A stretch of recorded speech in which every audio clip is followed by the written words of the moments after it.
বর্তমানে বাংলাদেশের ক্রিকেটের সবচেয়ে আলোচিত নাম তাসকিন আহমেদ। যদি বাংলাদেশের বোলিং ইউনিটের ভরসার কথা বলি তাহলে প্রথমেই আসে তাসকিনের নাম। সে তাসকিন এখন আলোচিত, তবে মাঠের ঘটনায় নয় বরং মাঠের বাহিরের ঘটনায় তিনি আলোচনায় এসেছেন। তার প্রতি গুরুতর অভিযোগ দায়ের করেছেন তার দুই বন্ধু।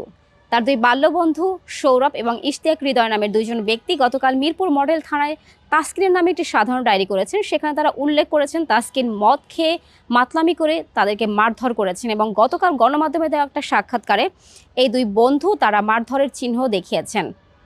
মিরপুর মডেল থানার ইনচার্জ সাজ্জাদ রোমান তিনি এই ঘটনার সত্যতা স্বীকার করেছেন। তিনি জানিয়েছেন যে অভিযোগ দায়ের করার ব্যাপারটি সত্য। সৌরভে একজন ব্যক্তি তাসকিনের ভালো বন্ধু উনি এটা অভিযোগ করেছেন তাসকিনের সাথে তার বিষয় নিয়ে কথাবার্তা হয়েছে হাতাহাতি। আমরা আসলে সত্যতা আছে কিনা, তাসকিনের সঙ্গে আরো বন্ধু ছিল, তারা কে মানছে বা কে করছে, তাসকিন করছে, তাসকিনের আরো বন্ধু ছিল, রকি বা অনেকে ছিল। আপনাকেই বলছি, ইন্স্যুরেন্স করলে সিটিতে সুরক্ষা পাবেন নিশ্চিত। অনেক বন্ধু ছিল, আসলে কি প্রকৃত ঘটনা কি এভাবে জানার চেষ্টা করতে। আর ঘটনাস্থলটা হচ্ছে যে আমাদের মিরপুর থেকে তারা গাড়িতে উঠেছিল, এখানে কোনো ঘটনাস্থল মারামারি ঘটে না, এটা ঘটেছে মহকুমা থানাধীন আস্তারগেট এলাকায়। তো ওইখানে তো আমাদের এলাকা না, আমরা এটার বিষয়ে সার্বিক তদন্ত করতেছি, তদন্ত করে বাকি ব্যবস্থা আমরা আইনের ব্যবস্থা নিই।